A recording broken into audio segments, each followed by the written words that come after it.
네, 안녕하세요 여러분들. 별별 한국사 연구소에서 여러분들께 제공해 드리고 있는 바로 고등 내신 네, 개념입니다. 여러분들 잘 정리하시고요. 시험 공부하실 때 뭐 도움이 되시면 참 좋겠어요. 학교에 수업할 때도 뭐 예습도 좋고 복습도 좋고 할 때는 무료로 들을 수 있으니까 마음껏 좀 활용해 주셨으면 좋겠습니다. 자, 전 시간에 여러분들 우리 흥선대원군 배웠어요. 흥선대원군이 말이죠. 지금 세도 정치와 삼정의 문란을 시정하기 위해서 왕권 강화, 삼정의 문란 개혁 기치를 내걸고 딱 나왔습니다. 그리고 바로 통상수교 거부 정책까지 했단 말이야. 그런데 그 흥선대원군이 쫓겨난다? 쫓겨나. 과연 흥선대원군 그 뒤에 운명은 어떻게 될까? 그 내용 한번 좀 볼 텐데, 자 우선 일단 지금 전 시간에 이 중국도 문이 열렸고 일본도 강제로 문이 열렸잖아요. 그러면 어떻게 이들은 근대를 준비하고 있었을지 그 내용을 보잔 말이에요. 한번 읽어보면 돼요. 세계사 파트 그냥 한번 읽어보면 되는데, 세계사 아니까 태평천국 운동이라는 게 있어. 이게 뭐냐면 청왕조 타도 주장 반봉건 반외세를 주장하는 것이죠. 반봉건이라고 하는 건 뭐냐면 이제까지 어떤 신분제나 뭐 이런 거 없애자. 그다음에 반외세, 반이라고는 반대한다는 얘기야. 외세를 배격하자. 이제 이런 운동이 태평천국 운동이 전개되고 있더라. 자, 이때 이제 어떻게 우리가 이렇게 강제로 문이 열렸는데 우리가 어떻게 근대를 할 것이냐 라고의 전개하는 운동이 있는데, 이건 좀 기억해 둘 필요가 있어요. 왜냐면 우리가 이제 어떻게 변할 것인가를 이야기할 때 참고가 돼. 중국은 양무운동을 선택한다고. 양무운동이 뭐냐면 이홍장 등 한족 출신의 관료가 주도한 건데, 바로 중체서용의 입장에서 부국강명 정책 추진. 자, 여기 무슨 말이냐면 양무운동은 중국의 몸은 그대로 있고 서양의 기술, 무기 만드는 방법 이런 것들만 받아들이자 라고 하는 게 중체서용의 방식입니다.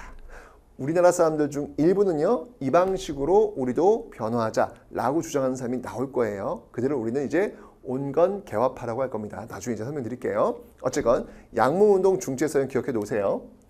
일본은 달랐다? 일본은 중국과는 완전히 다른 전면적인 변화를 받아들여요. 자, 그게 뭐냐면 바로 이 메이지 유신이라는 겁니다. 메이지 유신. 자, 여기서 문명 개화를 주장하면서 근대적 개혁을 추진하고 있더라. 이후 이제 제국주의 정책 추진인데, 문명 개화가 뭐냐면 아까 중국은 중국의 몸은 그대로 있고 서양의 기술만 받아들이자는 거였잖아. 근데 일본은 아니야. 일본은 전면적으로 다 서양의 기술뿐만 아니라 서양의 어떤 종교, 서양의 어떤 정치 시스템 이거 다 받아들이자 라고 주장하면서 확 바꾸는 거지. 자, 확 바꿨던 일본과 살짝 바꾸려고 했던 중국, 과연 최종적 승리자는 누가 될까? 확 바꾸려 했던 그 일본을 모델로 하자는 사람이 우리나라에 있었고, 살짝 바꾸자고 하는 이 중국을 모델로 하자는 우리나라 사람이 있었거든. 또 이 둘의 우리나라 내부에서의 권력 투쟁은 또 누가 이겼을까? 자, 그런 것들이 이제 관전 포인트예요. 자, 갑니다.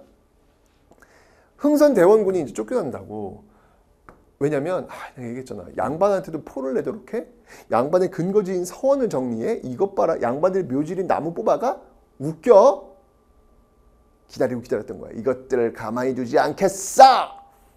하다가 결국 최익현이라는 사람이 탄핵상소 올려요. 왜? 이제 고종의 나이가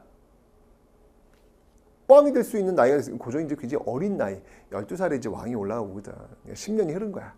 그러니까 흥선대원 10년 한 거야. 이제 왕이 20대가 됐는데 할 수 있는 거 아니냐? 너 뭔데 네가 하냐? 너 물러나. 라고 하니까 이제 명분이 없는 거예요. 왕이 있는데. 그래서 흥선대원이 결국은 물러나게 되는 겁니다. 자, 이러면서 고종이 친정하는데 이게 재밌다? 고종이라는 사람은 말이야, 젊었을 때는 이 아버지의 어떤 그 울타리 안에서 살았고, 아버지의 울타리에서 벗어나니까 또 이 아내의 울타리 안에서 살게 된다. 그러니까 최익현의 상소를 통해서 흥선대원군이 물러나고,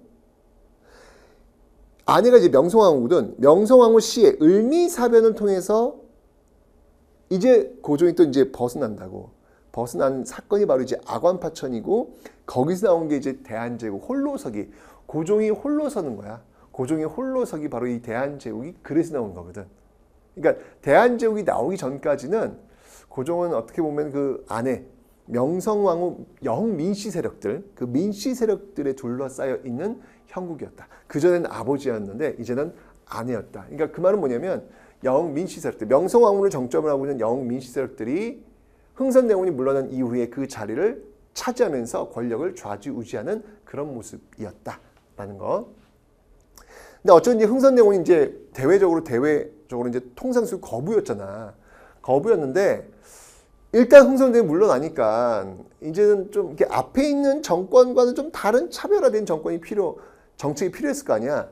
그러면서 이제 대외 정책이 변화가 오는데 그게 뭐냐면 그 과정에서 또 통상 개화파들, 박규수, 유홍기, 오경석과 같은 이런 통상 개화파들이 성장한다고. 이 통상 개화파들 같은 경우에는 이제는 우리가 이게 문을 닫고만은 살 수 없는 거 아니냐. 외국의 문물도 좀 받아들여야 되는 거 아니냐. 라고 주장을 해. 근데 좀 궁금한 거 있지 않아? 박규수. 선생님, 박규수 앞강의에서 제너럴 셔먼홍, 박규수, 신미양요 그 인물 아니에요? 맞아. 맞습니다. 바로 그 박규수야. 그 박규수 통상개화파야. 왜 그 사람이 통상개화파? 미국과 싸웠던 사람인데? 근데 그때는 당연히 평양을 지키고 있는 사람이니까 쳐들어왔어. 와서 싸워야지. 그건 당연한 거예요. 하지만 박규수는 본질적으로 이 외국과의 문물을 안 할 수는 없는 그런 세상이다.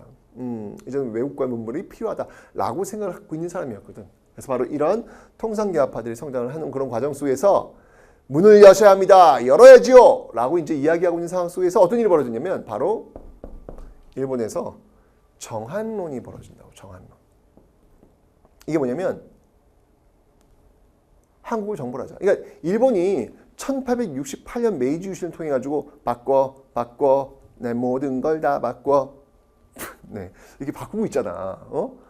그런 상황 속에서 우리도 그럼 제국주의처럼 따라가자. 제국주의가 지금 약소 민족들, 약소 나라들을 지금 막 식민지로 하고 있으니까 우리도 하자. 우리 어디 할래? 우리도 한국 식민지 할래. 이렇게 나오는 거예요. 참 어이없어. 자, 그러면서 나온 그 연장선상에서 나온 게 뭐였냐면 바로 이 사건. 운요호 사건이라는 거지. 이 운요호 사건, 일본의 개항 요구인데 이 운요호 사건 역시 마찬가지로 강화도에서 벌어진 것. 병인양요, 신미양요, 그리고 운요호 사건 모두 강화도를 둘러싸고 벌어지고 있는 사건이다. 이 강화도는 그러니까 외세가 들어오는 첫 관문이 되는 거야. 왜냐면 그쪽을 통해 가지고 한강으로 들어와야 되거든. 그러니까 그 첫 관문이 되는 것이지. 자, 그 성격을 보면 자, 이러면서 체결한 게 이제 강화도 조약이라는 거야. 강화도 조약 1876년. 이게 되게 중요하다. 왜냐면 봐봐. 너희들 지금 머리에서 발끝까지 우리의 전통을 한번 찾아봐. 하나도 없어. 머리 스타일, 뭐 옷 입는 거 다 서양의 영향을 받은 거거든. 양말이 왜 양말인지 알아? 양말은 양자가 서양할 때 양자야. 말이 뭐냐면 버선이야, 버선 한자로 버선 말이거든. 그러니까 서양 버선이라는 거야. 양말이라는 게. 네, 이것도 다 서양의 영향을 받은 거지. 다 그럼 나온 단어들이거든. 그러니까 머리에서 발끝 다 서양의 어떤 그 영향을 받은 건데 과연 우리는 언제부터 이렇게 서양의 영향을 받은 것일까? 그 출발이 바로 이 강화도 조약이라는 거. 내 모습의 변화의 출발이 바로 강화도 조약이라는 거. 이 강화도 조약을 체결하면서 우리는 드디어 자본주의의 바다에 발을 담그기 시작했다는 사실. 이게 바로 강화도 조약. 자, 이 강화도 조약 역사적 의의, 요거는 서술형으로 나와. 두 가지 꼭 써야 돼. 최초의 근대적 조약이었다. 그런데 불평등 조약이었다. 요 두 가지. 최초의 근대적 조약이었다. 그런데 불평등 조약이었다. 자, 조선이 외국과 맺은 최초의 근대적 조약이면서 일본에 유리한 불평등 조약이었다. 이 두 가지 반드시 기억하기. 자, 왜 그런지 한번 보자. 자, 왜 이게 불평등하냐면 조선에 일단 하나씩 볼게. 자주국으로 규정돼 있어. 조선이 자주국이래. 우와, 좋은 거 아니에요, 선생님? 그래, 좋아 보여. 그런데 이유가 있다고. 지금은 일단 이 조선이라는 나라는 청나라한테 영향을 받고 있잖아. 그지? 4대 관계를 지금 체결하고 있단 말이야. 근데 일본이 우리나라를 어떻게 좀 뭐 좀 해보려고 하는데 그때마다 이 중국의 결제를 받아야 되거든. 이거 일본이 싫은 거야. 우리가 마음대로 하고 싶은데. 그래서 희망사항이지 뭐. 너희 조선은 자주국이다 라고 여기 집어넣은 거야. 조선에 대한 청해 종주권 배제 의도. 그러니까 이런 것들이 이제 서술형으로 나올 수 있어. 왜 일본은 조선은 자주국이라고 규정하였는지 서술하시오 라고 해서 이걸 쓸 수 있어야 되는 거야. 조선에 대한 청해 종주권을 배제하기 위해서다. 쓸 수 있어야 돼. 세계항구의 개항. 세계항구는 먼저 부산이야. 부산 다음이 원산, 그 다음에 제물포 인천이잖아. 부산, 원산, 제물포. 너희들 호떡 좋아하니, 호떡? 호떡이 언제부터 들어왔냐면 바로 이 강화도 조약 체결. 제물포가 문이 열리면서부터 이게 들어오는 거야, 이게. 그리고 짜장면도 역시 마찬가지로. 이렇게 강화도 조약으로 이제 문이 열리게 되면서 이제 들어올 수 있는 길이 열리게 되는 거지. 우리가 먹고 있는 어떤 그런 것들이 또 이런 강화도 조약이 또 큰 원인이 되기도 한다라는 거. 자, 그런데 여기서 두 가지 최초의 근대적 조약이라고 하는 의미는 뭐냐면 국가 대 국가, 지금 조선이 자주국이라고 했잖아요. 그러니까 국가 대 국가 간이 평등한 상황 속에서 조약을 맺는 것을 최초의 근대적 조약이라고 이야기를 하는 거야. 그런데 이게 내용을 들여다보면 굉장히 불평등하다는 거야. 봐봐. 특히 두 가지. 강화도 조약의 역사적 의의 두 가지를 써야 되고 최초의 근대적 불평등을 써야 되고 왜 불평등 조약인지 두 가지를 쓸 수 있어야 돼. 왜 불평등 조약일까? 먼저 해안 측량권이 있어. 해안 측량권. 해안 측량권이라고 하는 건 뭐냐면 아니 우리한테 허락도 받지 않고 우리 해안을 깊이라든지 모습이라든지 이런 걸 측정할 수 있도록 해놓는 거야. 아니 너희 생각해봐. 너 몸을 아무도 네가 허락하지 않은 누군가 막 만져. 좋아, 싫어. 좋아? 말도 안 되잖아. 뭐야 이게. 이건 나의 주권이거든. 나의 자존심이거든. 근데 이걸 마음대로 한다니 이게 말도 안 되는 거지. 이런 게 있는 거야 이게. 불평등 조약이지. 그다음에 또 뭐가 있냐면 바로 치외법권. 이건 이제 영사재판권이라고도 한다. 영사재판권이라는 게 이건 뭐냐면 일본 사람들이 우리나라 이제 부산 이제 문을 열었으면 부산에 들어올 거 아니야. 일본 상인들이. 근데 일본 상인들이 막 깽판을 치고 막 조선 사람 막 때렸어. 그러면 부산에서 일본 사람들이 조선 사람을 때렸어. 그러면 어느 나라 법에 의해서 처단돼야 될까? 당연히 우리나라 법이지. 우리나라에서 지금 죄를 졌으니까. 그런데 그렇게 하지 못하도록 하는 거야. 일본 영사가 일본인들을 재판하도록 하는 것. 이게 바로 영사재판권이라는 거야. 그럼 팔은 안으로 굽을 거 아니야. 일본 사람들 이거 믿고 얼마나 기고만장하겠냐고. 이런 것들이 바로 불평등 조약의 내용이다. 해안 측량권, 치해법권 반드시 기억하기. 오케이? 자, 그리고 강화도 조약에 부속 조약이 있어. 그게 뭐가 있냐면 크게 두 가지가 있다. 조일 수호 조교 부록이야. 부록. 그 다음에 조일 무역 규칙이야. 요 두 가지. 자, 조일 수호 조교 부록에는 어떤 내용이 있냐면 개항장 내 일본 화폐 유통을 허용하고 일본인의 거류지 설정. 자, 뭐 조일수호 조교 부록 이런 이름까지는 외울 필요 없고 그냥 강화도 조약의 부속 조약의 내용이 뭐냐는 거야. 그러니까 부산 열었잖아. 그 부산에서 일본 화폐 쓸 수 있도록 한 거야. 그리고 또 하나 부산 안에서만 물건 팔아야 된다. 부산 밖으로 벗어날 수가 없는 것. 이게 지금 여기 들어와 있다는 얘기야. 일본인 거류지. 이걸 이제 간행이정이라는 표현을 쓰거든. 그러니까 부산 안에서만 무역 활동을 해야 된다라는 것. 그러니까 이 조일수호 조교 부록을 통해서 우리가 알 수 있는 건 뭐냐면 내지 무역이라고 하는 거는 일본 상인들이 서울까지 쭉 내륙으로 들어와서 물건을 팔 수 있다 없다. 이 당시에는 팔 수 없다라는 것. 그럴 순 없어. 부산에서만 물건을 팔아야 되는 그런 내용이야. 강화도 조약의 부속 조약이 지금 부산에서만 일본 화폐 쓸 수 있고 부산에서만 물건 팔 수 있도록 지금 만들어 놓고 있다는 그 얘기야 지금. 이해됐지? 또 뭐가 있냐면 조일무역 규칙을 보면 이 조일무역 규칙은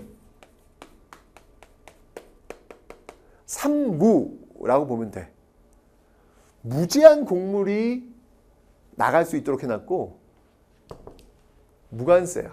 세금이 안 붙어. 무항세, 무관세. 무제한 곡물 유출, 무항세. 무항세는 뭐냐면 배가 들어올 때 항구를 이용하는 세금을 내야 되는 건데 그거 없어. 마음껏 배 왔다 갔다 하면서 물건 내려놓고 갈 수 있도록 해놨다는 얘기지. 무관세는 뭐냐면 물건을 내려놓았을 때 그 원가 그대로, 그 가격 그대로 우리나라 물건을 파는 건데 이게 심각하다. 왜 이 무관세가 심각하냐면 봐봐. 일본이 지금 후발 자본주의 국가 아니야. 근데 지금 영국을 통해 가지고 지금 면제품들을 많이 수입해 가지고 그걸 우리한테 팔어.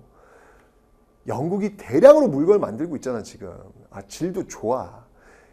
그 대량의 질도 좋고 값도 싼 면 옷을 내놨어. 그러면 그 우리나라에서 물건을 면 옷을 만든 사람들은 어떻게 될까? 망하는 거야. 경쟁이 안 돼. 싸고 좋고 질도 좋은데 우리는 수공업으로 만드는 거잖아. 이게 좋지가 않지. 거기에 비하면 망할 수밖에 없지. 이게 이렇게 되면 안 된다고. 그래서 이거를 방지하기 위해서 그 일본인들이 들여오는 그 영국산 면제품에다가 가격이 예를 들면 1,000원이야. 1,000원이야. 그러면 세금을 때리는 거야. 이거 2,000원에 팔어. 우리 제품은 한 1,500원이면 살 수 있거든. 근데 여기는 2,000원이야. 값이, 그러니까 품질은 좋지만 비싸. 그럼 우리는 선택할 수 있다고. 좀 우리께 좀 품질이 좀 떨어지지만 그래도 싸니까 뭐 어때? 라고 살 수 있도록 하는 거지. 이걸 통해서 우리나라 그 수공업자들이 기술 개발을 할 수 있는 시간을 벌어줘야 되거든. 근데 관세가 없다? 대박. 관세가 없어. 이거 말도 안 되는 조항을 지금 집어넣은 거야. 망하는 거야 이거 이렇게 되면은. 참 몰랐던 거지. 당시 그 근대적 조약이 뭔지를 몰랐던 거야 이게. 이게 정치하는 사람들은 항상 국제 정세에 밝아야 되겠구나라는 생각 다시 한번 해본다고. 이렇게 강화도 조약은 불평등 조항이 들어가 있지. 해안 측량권 그리고 영사재판권. 부속 조약을 보니까 부산에서 화폐 유통이 가능하고 부산에서만 물건 팔아야 돼.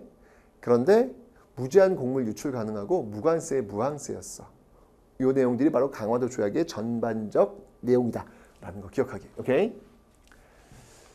자, 이러면서 이제 일본과 이제 조약을 최초로 맺은 거야. 최초로 맺었는데 일본과의 조약으로 끝나겠어? 그럴 리가 있겠어? 이제 다른 나라들도 조약 맺자고 달려들 거 아니야. 그 첫 번째 나라가 어떤 나라다? 바로 미국이다. 자, 이 미국과의 수호통상조약 1882년이야. 아까는 일본은 1876년이었잖아. 그러니까 약 한 6년이 흘렀네. 6년이 흐르고 나서 이제 미국과 통상조약을 체결하는데 그 배경을 보면 이게 있어. 조선 책략이라는 게 있어. 이게 뭐냐면 강화도 조약으로 문이 열렸잖아. 문이 열리니까 이제 우리도 대응을 해야 될 거 아니야. 그래서 이제 사신들을 이렇게 보낸다고. 외국의 문물들을 보고 배울 수 사신 보냈는데 그중에 일본에 갔던 수신사라는 사신이 있거든. 김홍집이라는 인물이 있는데 수신사 김홍집이 그 당시 일본에 와 있는 청나라 외교관 황준쉔을 만나.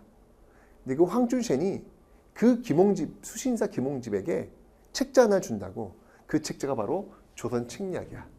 앞으로 조선이 나가야 될 계책들을 모아놓은 그런 어떤 책자를 주는 거야. 조선 책략.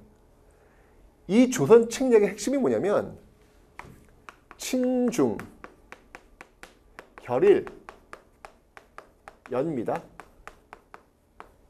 근데 봐봐. 친중, 중권 이미 친해. 결일, 이미 76년도에 조약 체결했잖아. 강화도 조약 문 열었잖아. 그럼 이제 이건 필요 없는 거고 핵심은 뭐냐면 이거야. 미국과 연대하라는 거야. 미국과 연대를 해? 미국이 어떤 나라인데 우리의 원수 아니야 원수. 아니 기억 안 나? 제너럴 셔먼호 사건을 배경으로 해서 신미양요 일으켰던 미국이야. 어재현 장군, 광성보 우리 정말 너무 많은 사람 죽었거든. 그 미국과 수교를 하라고 미친 거 아니야? 우리 원수들과 엄청난 반발이 있을 수밖에 없겠지. 어쨌건 바로 이제 이런 것들이 나왔는데 청나라가 일본이 지금 강화도 조약 이후에 너무 영향력이 세지는 것 같아.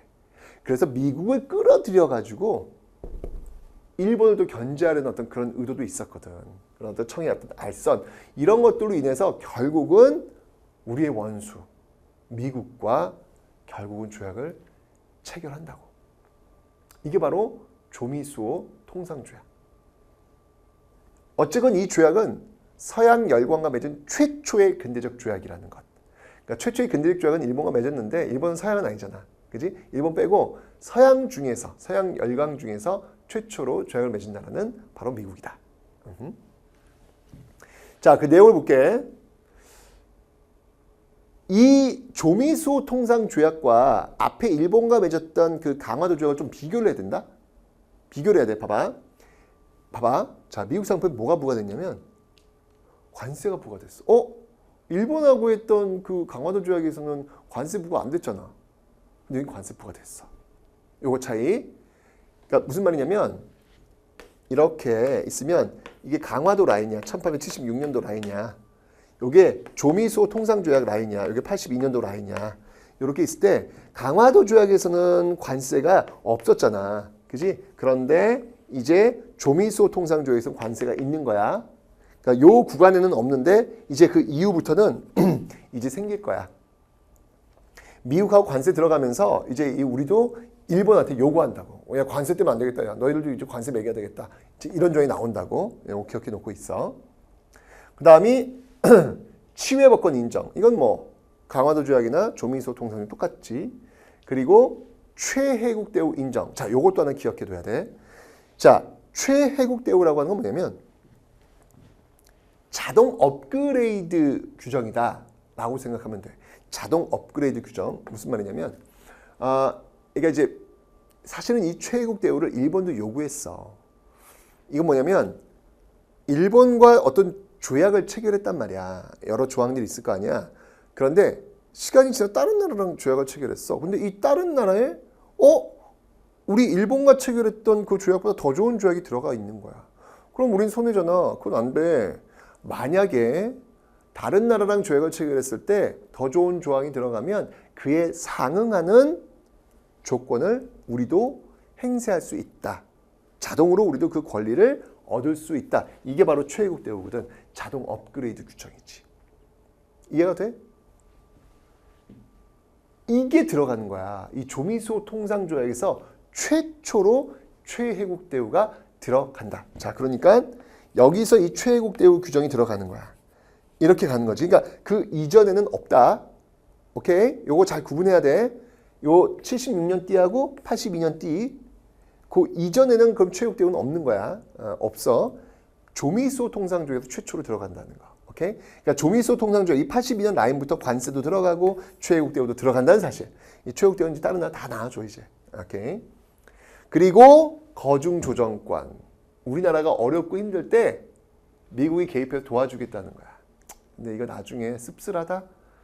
나중에 우리나라 이제 일산의학 외교권 강탈당할 때 이 거중 조정권 바라보면서 고종이 헐버트 보내가지고 좀 도와달라고 하는데 무응답, 대답 없음. 그러니까 이 외교라고 하는 게 그런 것 같아. 힘이 없으면 도와주질 않는 거지. 응? 오케이. 자, 그런 조미수호 통상조약 기억하기. 자, 그러면 이제 다른 나라들 또 체결하는 거야. 뭐 영국도, 독일도, 러시아도, 그리고 프랑스. 근데 프랑스 좀 늦죠. 좀 늦지. 그 이유는 뭐냐면 바로 천주교 포교 인정. 천주교 포교 인정 때문에 좀 늦다라는 거 기억하기. 자, 서양 열강들과의 수교 의미 봅시다. 자, 문호 확대, 조선이 세계 무대에 등장하는 계기, 그리고 불평등 조약이라는 거. 여기 이제 뭐 치해법권이나 영사재판권이나 이런 것들은 뭐 지금 다 들어가. 기본적으로 다른 나라도 다 들어간다고 보면 돼. 제국주의 열강의 침략 계기 마련. 어쨌건 조선이 근대 자본주의 체제에 편입되었다는 거. 뭐 이건 아까 이야기했던 그런 내용들. 자, 이제 문제는 뭐냐면 이제 문이 열렸어. 이렇게 지금 다른 나라들과 지금 조약을 체결하고 있잖아, 지금. 그지? 문이 열렸어. 어떻게 해야 될까? 크게 두 세력으로 나뉜다. 정책이 결정이 되면 그 정책을 찬성하는 사람들과 반대하는 사람들로 나뉠 거 아니야. 똑같아요, 여기도. 강화도적으로 문이 열렸어. 문이 열리니까 그래? 그러면 빨리 우리가 거기 적응해야 된다. 외국의 몸을 받아들여야 된다. 라는 사람들과 있을 수 없어. 라고 하는 반대하는 세력들이 나뉠 거 아니야. 여기 똑같아. 받아들이자는 쪽을 개화파, 받아들여서는 안 된다는 쪽을 위정척사파라 그래. 내가 설명할게. 자, 봐. 먼저 개화파. 아까 이미 나는 그 강화도 조약 체결 과정 속에서 통상개화파가 성장한다고 얘기했지. 박규수, 오경석, 유홍기 이런 사람들 바로 통상개화파들의 영향을 받은 그 제자들이라고 보면 돼. 김옥균, 박영효, 홍영식 등 양반 자제들을 중심으로 형성되었다. 그러니까 이 사람들 100년 전 신세대들이야. 100년 전 신세대들. 어찌 본다면 뭐 이 당시 강화도 조약 체결 전후로 해서는 10대일 수도 있는 나이, 10대, 20대 이런 나이들이니까 진짜 신세대들. 이런 사람들이 외국의 문물을 받아들여야 되겠어 라고 주장을 하면서 꿈을 꾸는 거지. 지금 이 강의를 듣고 있는 너희들 요 연령대에서 지금 막 급변하고 있는 상황 속에서 우리가 어떻게 할 것인가에 대한 고민을 하는 거야. 이런 고민들은 우리도 지금 해야 되지 않을까라는 그런 생각이 드네. 이 당시 사람들 보면 대단해. 10대에 벌써 이미 나라를 바꿀 생각을 하고 있다는 얘기지. 그지? 자, 이러면서 시간이 흘러가면서 이들이 바로 정부의 개화 정책에 적극 참여하면서 개화파를 형성하고 있더라. 자, 그러면서 이 개화 정책들을 추진하는 기구를 하나 만드는데 그 기구가 바로 통리기무하문. 완전 중요. 꼭 기억하기. 왜냐면 나중에 1894년도에 군국기무처 요건 이제 갑오개혁 때 1차 갑오개혁 때 개혁을 주도했던 기구가 바로 군국기무처거든. 이 군국기무처와 비교를 해야 돼. 이건 지금 80년대야. 80년대 통리기무하문이 바로 이 개화 정책을 이끌었고 90년대는 군국기무처가 개화 정책을 이끌고 있다라고 하는 거 키워드니까 반드시 기억하기. 통리기무하문, 군국기무처. 통리기무하문, 군국기무처. 자, 이 통리기무하문이 설치되어 가지고 개화 정책을 총괄하는데 통리기무하문 아래에 12사를 설치해서 이런 어떤 개화 정책들을 추진하고 있더라. 자, 어떤 내용인지 한번 볼게요. 대표적인 게 뭐냐면 항상 이 무기를 다루는 이제 군인들이 제일 중요하지. 여기에 이제 기반을 둬가지고 청나라는 이제 양무운동, 서양의 무기 기술만 받아들이자. 그리고 일본은 이제 싹 바꾸자. 이제 이렇게 차이가 나는 거잖아. 이 당시도 우리는 그쪽에 좀 기울었던 것 같아. 그래서 일단 군사조직 개편. 59년 기억나? 조선 시대의 군제. 오군영. 기억나? 조선시대 군제? 오군영? 왜 그 조선 전기는 오위였다가 임진왜란을 거치면서 오군영으로 바뀌잖아. 그 당시에는 신식군대였겠지. 근데 이 당시가 되면 이들이 이제 구식군대가 되는 거야. 시간이 한번 흘렀으니까. 그래서 오군영을 정리한다고. 두 개로. 이영으로 개편을 하는 거야. 이거 완전 5개의 군영을 2개로 개편. 이야, 이거 엄청난 건데. 그리고 신식군대인 이것. 바로 별기군을 창설하고 있더라. 뭐 이렇게 접근하면 어떨까? 별난 기계를 갖고 있는 부대. 뭐 한자는 뭐 꼭 그건 아니지만 어쨌건 이런 별기군을 창설하고 있더라. 이게 신식군대야. 구식군대는 정리해고를 시키고 신식군대를 만들었다. 이거 조금 걱정이 되는데 이 구식군인들이 과연 어떤 모습을 보일지 어떤 반응을 보일지 걱정되지 않아? 일단 이 정도 이런 것들을 지금 개화 정책을 추진하면서 시행을 한 거라. 자, 그리고 이제 외국에 가서 많은 걸 보고 배워야 될 거 아니야. 그래서 수신사, 아까 내가 얘기했지? 수신사, 강화도 조약 체결 직후에 일본의 파견, 여기 이제 수신사 이제 몇 번 파견되거든. 근데 이것도 구분해야 되는 게 뭐냐면 수신사와 통신사를 구분해야 돼. 이 통신사라고 하는 거는 임진왜란, 그러니까 조선시대 때 일본에 파견된 사절단이잖아. 강화도 조약 이전에 일본에 파견된 사절단을 우리는 통신사라 그래. 조선시대 통신사는 선진 문물을 전달해주고 일본 막부의 권위를 인정해준 역할을 했거든. 그런데 강화도 조약 이후에 우리가 일본에 파견된 사절단을 우리는 수신사라 그래. 수신사. 구분해줘야 된다. 혹시 시험에 통신사를 파견하였다 이런 말이 나오면 틀린 거야. 강화도 지역 이후에는 수신사. 자, 아까 내가 얘기했어. 2차 수신사로 파견된 김홍집이 황준쉔이 쓴 조선책이야. 이거 친중 결일 연미 미국과의 수교 들고 일어나. 막 유생들이 막 미친 거 아니야? 야, 막 이런다고. 그래서 이제 나중에 조미소 통상조약 체결하는 과정 속에서 굉장히 논란이 많다고. 그건 나중에 설명할게. 어쨌건 자, 그 다음에 또 일본에 뭘 보내냐면 조사 시찰단을 파견한다. 수신사도 파견하고 수신사가 어떻게 본다면 이제 공식적인 외교 업무를 단행하는 어떤 그런 사절단이라면 조사 시찰단은 진짜 말 그대로 조사하기 위해서 시찰하기 위해서 파견되었던 사람들. 예전에는 이제 신사유람단이라고도 불렸거든. 자, 암행어사 형태로 파견한다. 이거 몰래 보내. 왠지 알아? 아까 그 조선 측량 유생들이 막 들고 일하는 거야. 이런 과정 속에서 일본에 이렇게 공식적인 사절단을 보내기 좀 부담스러웠지. 그래서 암행어사로 몰래 너 이거 부산 가서 너 임무 뜯어봐 라고 해서 부산 가서 뜯어보니까 일본 가서 조사 시찰해 오라고 하거든. 그래서 암행어사 형태로 파견되었다.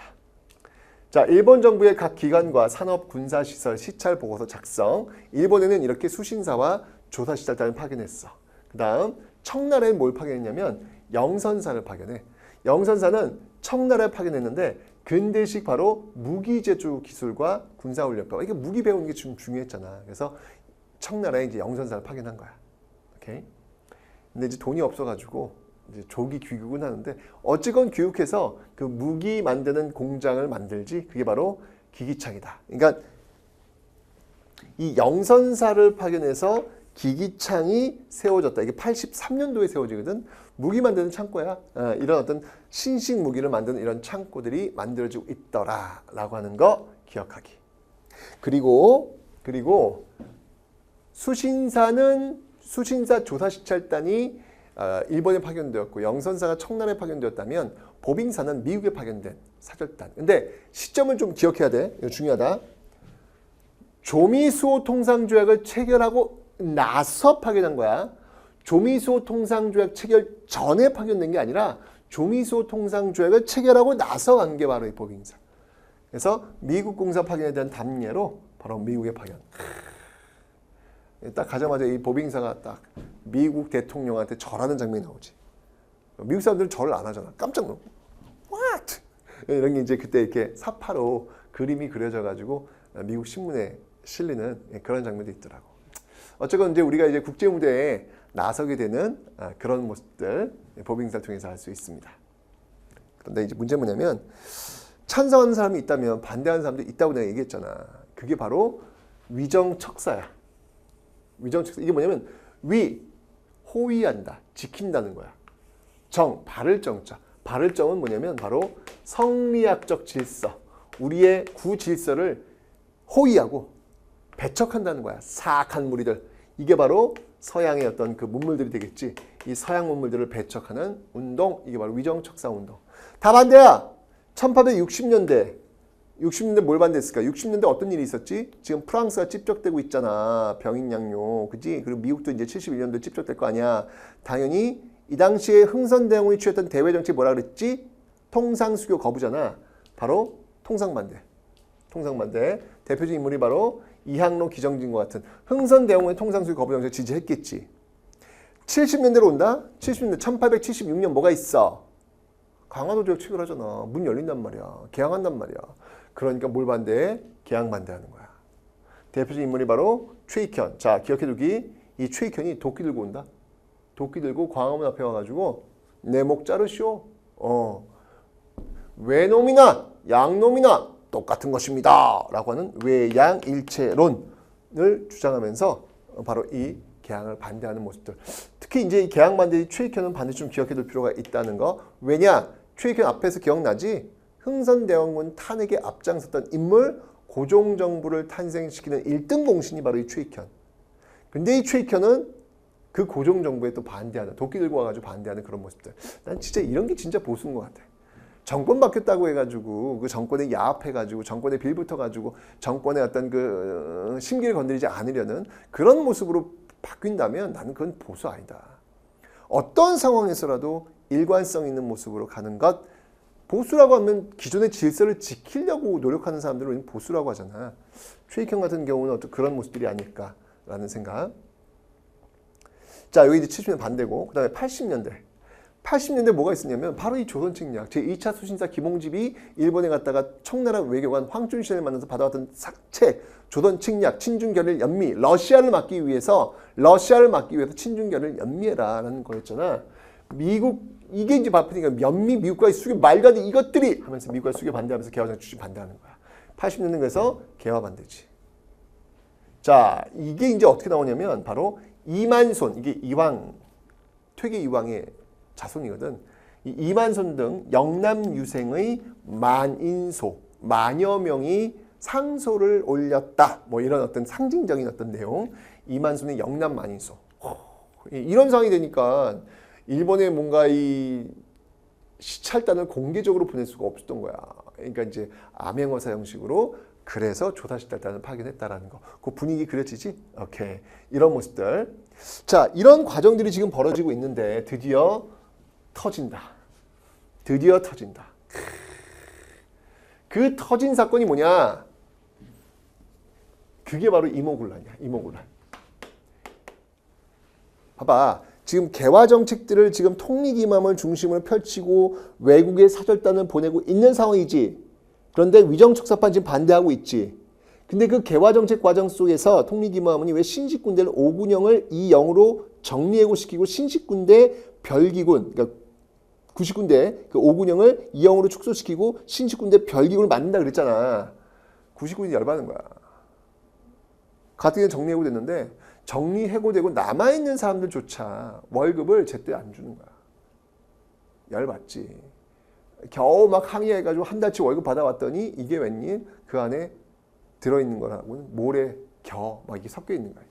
이것들이 하면서 들고 일하는 사건이 바로 이모군란, 이모년에 일어났던 군인들의 난. 신식군대인 별기구에 대한 우대 정책과 90군인 차별. 전개, 바로 90군의 봉기, 도시 하층민이 또 여기 가담을 하거든. 정부의 고관, 일본인 교관 사례. 왜냐면 이 별기군이 있지. 아까 신식군대, 통리기모함은 그 과정에서 만들었던 신식군의 별기군을 지휘하고 있었던, 군사 훈련을 시키고 있었던 인물이 일본인이거든. 그러니까 일본인 교관을 살해하고 일본 공사관을 습격하는. 우리의 적은 일본이야! 일본 공사관을 습격하는 이런 모습들이 나타나고 있더라. 근데 이 과정에서 흥선대원이 재집권한다? 그래서 말이 많어. 과연 이모군란의 배우 누구냐? 흥선대원은 아니냐? 이제 왜냐면 흥선대원이 쫓겨났었잖아. 최익현이 탄핵으로 쫓겨났었잖아. 다시 권력을 잡게 되는 그 계기가 바로 이모군란이었거든. 그런데 이제 이때 이제 잘 봐라. 항상 나라가 어려울 때 조선 정부가 어떤 결정을 내렸는지를 우리가 파악해야 되는데 조선 정부가 SOS를 외국에 보내. 늘 이런 식으로 이제 사태를 해결하는 모습을 보이게 되거든.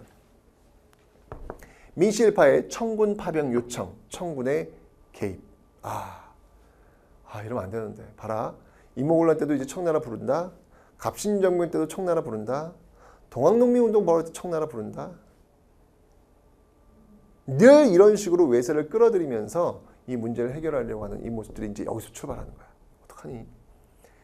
그러자 이 청나라가 바로 흥선대원군을 납치해가. 말이 돼? 우리나라 정치인을 지네들이 뭔데 납치해가. 흥선대원군이 이모군란 뒤에 배후에 있는지 없는지 중요한 게 아니라 지네들이 뭔데 우리 정치인들을 납치해가냐고. 그러니까 얼마나 이 자주권이 떨어지게 되는 외세를 끌어들여서 나타나는 현상이 바로 이런 거거든. 그러면서 민씨 세력이 다시 재집권하게 되더라. 자, 그 결과 청의 내정 간섭 강화. 당연하겠지. 군대를 또 주둔해요.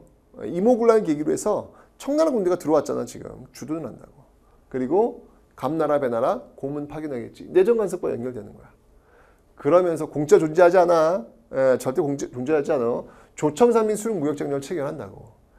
이게 뭐냐 바로 청상인의 내지 무역이 허용되는 거야. 잘 봐. 내가 아까 얘기했지. 왜 76년 라인과 82년 라인이 꼭 기억해 둬라. 관세 없었다. 그런데 82년 조미소 통상 관세 있었다. 최혜국 대우 조항 만들어졌다라고 얘기했잖아.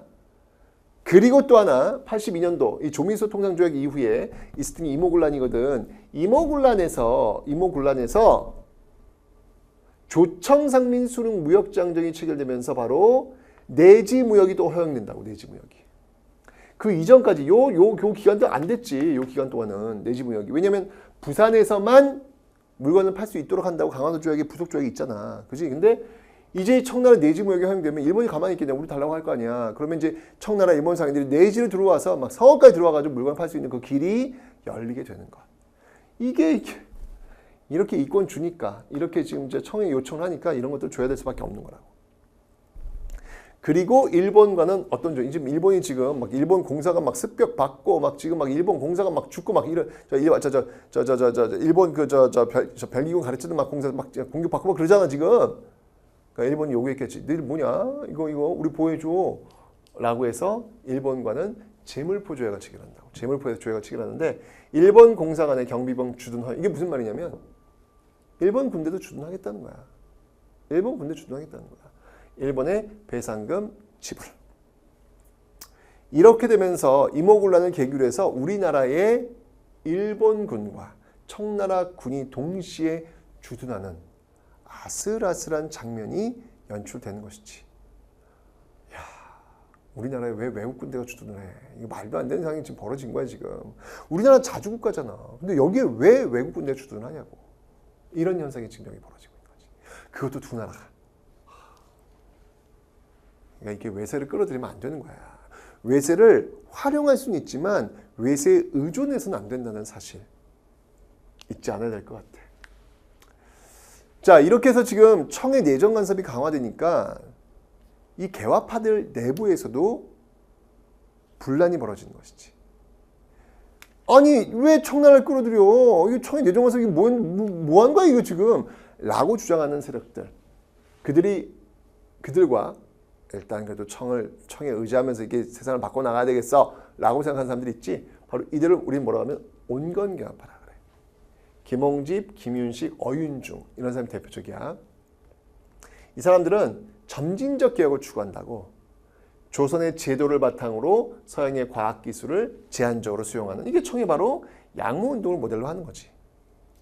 반면 급진개화파 김옥균, 박용일, 서광보, 홍경식, 서재필 나중에 갑신정변을 일으킨 사람들이야. 이 사람들은 급진적 개혁을 추구하는 거야. 그래서 서양의 과학기술뿐 아니라 빨리 바꾸자는 거야. 근대 사상과 제도까지 수용하자. 그래서 일본의 메이지 유신을 모델로 지금 하고 있는 것이지. 이렇게 나뉘어지는 거야. 이모군란을 계기로 해서 이 두 세력이 확연히 구분된다고.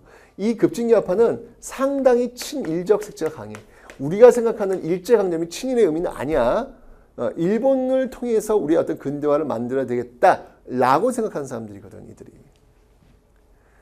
자, 그러면서 벌어진 게 바로 이 갑신정변, 급진개화파가 일으켰던 갑신정변. 82년 이모군란 이후에 2년 뒤 바로 갑신정변. 82년 이모군란은 바로 구식 군인들이 주도되었다면 갑신정변은 바로 온 급진개화파들이 중심이 된 거야. 청의 내정 간섭, 이모군란을 계기로 해서 보여주고 있으니까 정부의 소극적 개화 정책에 대한 불만이 빵 하고 터진 거지. 그 주도는 김옥균, 박용일, 서광모, 홍영식, 서재필 등의 급진개화파가 주도를 하고 있더라. 근데 이때 이제 그것도 이유 중에 하나 뭐였냐면 이게 청의 내정 간섭이 이모군란 계기로 해서 막 강화되고 있었잖아. 고문들이 파견됐으니까. 당시 그 재정 고문의 역할을 했던 그 멜렌도르프라는 독일인이 있었거든. 왜 독일인이냐고? 청에서 멜렌도르프 보내가지고 조정하는 거지. 멜렌도르프한테 그런 어떤 그 개혁 정책을 준 건데 이 멜렌도르프가 이제 개화 정책을 주자면 돈이 필요할 거 아니야. 돈 찍어내자고 주장을 한다고. 근데 돈을 찍어내가지고 경복궁 중건 사업 때 인플레이션 나왔거든. 왜냐면 화폐 가치가 큰 걸 찍어내면 그만큼 화폐 가치는 떨어지고 물가는 올라갈 수밖에 없지. 이게 인플레이션이잖아. 이제 이 급진개화파는 그러면 안 된다. 돈을 찍어내지 말고 차관을 빌려오자. 그건 갚으면 되는 거니까. 그래서 일본의 차관을 빌려오려고 했는데 실패한다고. 그러니까 굉장히 정책 입지가 위축되는 상황이었고 또 이때 어떤 일이 있었냐면 베트남에서 프랑스와 청나라가 한판 붙어. 그래서 이모군란 때 들어왔던 그 군대가 베트남으로 일부 이동을 한다고. 자, 지금 청이 지금 베트남 쪽에 신경을 써야 되는 상황. 그리고 이 급진기아파들은 지금 입지가 굉장히 차관이 빌려오지 못했기 때문에 위축된 상황. 지금 한번 정변을 일으켜보자 라고 해서 일으킨 게 바로 갑신정변이라고. 자, 전개 우정총국, 여기 이제 우리나라 최초의 우측이라고 보면 돼. 우정총국 개국 축하연을 이용해서 정변을 일으켰지. 거기 이제 모여들었던 많은 민씨 세력들 불이야! 라고 하면서 한 명씩 나오는 사람마다 다 칼로 내리쳐 죽이는 그런 어떤 모습들.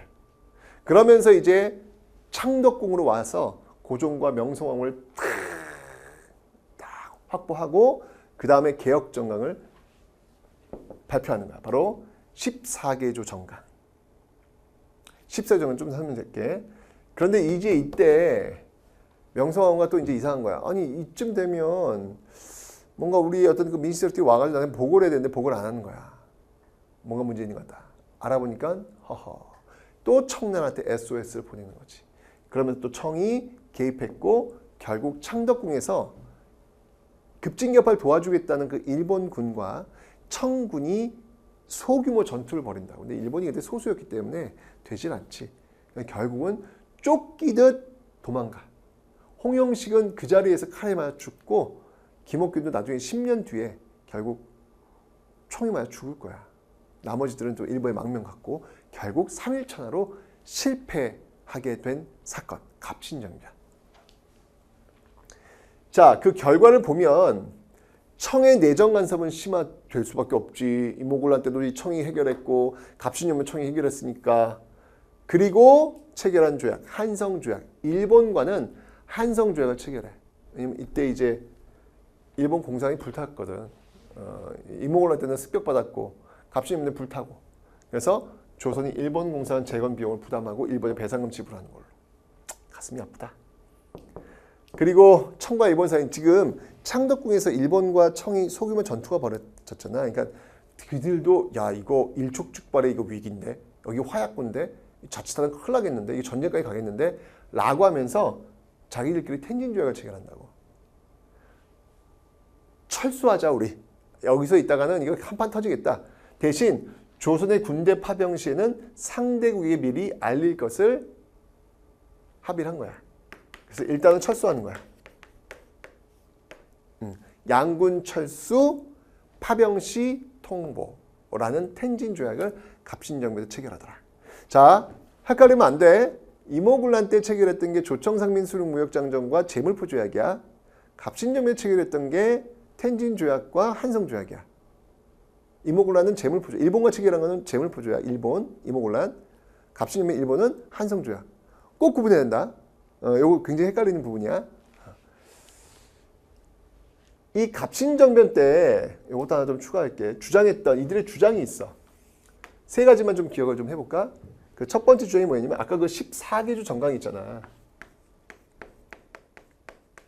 14개조 개헌에 꼭 기억할 게 뭐냐면 첫 번째 입헌군주제. 물론 입헌군주제를 하자고 이야기하는 건 아니야. 근데 지향이야. 지향. 그러니까 왕권을 좀 내려놓자. 왕권을 너무 강하게 하지 말자라고 하는 입헌군주를 지향하는 그런 모습이 있고 두 번째가 뭐였냐면 재정의 일원화가 있어. 재정의 일원화. 이건 뭐냐면 왕실 경비 따로 국가 경비 따로 이렇게 분리되는 게 아니라 하나로 통일시키자. 호조로의 재정의 일원화. 이게 있고 세 번째는 뭐가 있냐면 지조법의 개혁이야. 자, 지조법이라고 하는 건 뭐냐면 토지세야, 토지세. 세금 개혁이야. 그런데 이 지조법의 개혁 중에서 이거는 토지를 나눠주자는 건 아니야. 토지를 나눠주자는 건 아니야. 토지세를 좀 깎아주자는 어떤 그런 거지 토지를 나눠주자는 건 아니야. 헷갈리면 안 되고. 네 번째가 신분제의 폐지. 이런 것들을 주장을 하는 거야. 근데 결국 이제 실패로 돌아가더라. 근데 이제 이런 주장들이 의미 없는 주장은 아니라는 거. 실패했으면 의미 없는 주장인가? 그건 아니야. 역사 발전의 방향에 부합하다면 실패한 주장은 언젠간 실현이 되거든. 그런 것들은 일단 기억해 두기. 자, 여기 이제 갑신정변. 정말 격동의 시대가 벌어지고 있네. 자, 갑신정변 이후에 지금 이제 어떤 일들이 벌어지냐면 러시아. 봐봐, 지금 청의 내정 간섭이 너무 심하잖아, 지금. 엄청 심하잖아. 이모곤란 진압해줬지, 갑신정변 해결해줬지. 그러니까 뭐 감나라 배나라. 그러니까 조선 정부도 부담스러웠나 봐. 몰랐어, 그거를? 아이고. 이러니까 청의 내정 간섭이 너무 심하니까 이 청을 좀 견제해야 되겠다라고 해서 당시 떠오르는 열강 바로 러시아를 끌어들이려고 한다고. 이게 또 이제 러시아를 또 어쨌건. 그래서 이제 조러수호 통상조약 체결, 청의 간섭 견제 목적으로 고종의 비밀협약 추진. 이렇게 러시아를 한번 연결해 보려고 하는 모습이 있었고, 청나라는 갑신정변 이후 조선에 대한 바로 이 내정 간섭을 더욱더 강화하는 모습들. 근데 이제 러시아를 끌어들이다 보니까 어떤 문제가 발생하냐면 러시아의 또 라이벌이 영국이었거든. 유럽에서. 영국이 가만히 있지 않는 거야. 왜? 영국 걱정하는 게 뭐냐면 러시아가 배를 타고 내려와가지고 한반도를 한번 삥 돌아가지고 중국에 가서 자신들의 입지를 넓힐 것이다. 중국은 이미 영국이 지금 좌지우지하고 있는데 여기 지금 러시아라는 어떤 그런 라이벌이 또 들어오면 골치 아프잖아. 이걸 막아야 되겠다라고 해서 영국이 러시아의 남하를 막기 위해서 바로 이 거문도, 우리나라 거문도를 불법적으로 점령하는 일이 벌어진다. 갑신정변 직후에. 대박. 일단 갑신정변이 84년도고 거문도 불법 정리 그 다음 해다. 이 순서는 기억하고 있어야 돼. 근데 어쨌건 뭐 조선의 항의와 청의 중재로 철순했지만 이렇게 외세에 기울어 있다 보니까 이런 일들이 지금 벌어지고 있더라. 정말 만신창이가 되고 있는 그런 느낌이 아닌가. 그래서 이건 아닌 것 같다라고 해서 이즈음에 조선 주재 독일 부영사 부들러, 독일인 부들러야. 지금 독일인이 3명 등장했다. 한 명이 오파르트, 두 번째가 멜란도로프, 세 번째가 바로 부들러야. 독일인 3명 기억하고 있어. 부들러가 중립화론을 건의했지. 그리고 육일준도 조선 중립화론을 구성하고 있더라. 그러니까 조선 중립화론이 나온 배경이 언제냐면 바로 영국의 거문도 불법 점령을 전후해서 바로 이런 중립화 주장이 나오고 있다라는 사실을 기억하기. 오케이? 자, 아이고 강화도 조약으로 문이 열렸는데 정말 참 이게 큰일 났습니다. 정말 별의별 일들이 지금 다 벌어지고 있습니다. 지금 본질적으로 이렇게 외세에 의존하는 모습들이 향후 어떤 문제를 초래할지 걱정이 되고요. 일단 위로부터의 개혁, 그러니까 위로부터의 개혁은 뭐냐면 소수의 엘리트층이 중심이 되어서 일으켰던 급진개혁파가 중심이 되었던 바로 위로부터의 개혁, 갑신정변이 실패로 돌아왔단 말이야. 소수의 엘리트가 중심이 되어서 개혁을 이끌어 가려고 했던 위로부터의 개혁이 실패로 끝났단 말이야. 그러면 남은 건 뭐가 있을까? 기층 민중들이 중심이 된 아래로부터의 개혁이 있겠지. 자, 아직 개혁은 끝나지 않았거든. 위로부터의 개혁이 실패로 끝났어. 이제 이후에 펼쳐질 개혁. 다음 시간에 확인해 보도록 하겠습니다.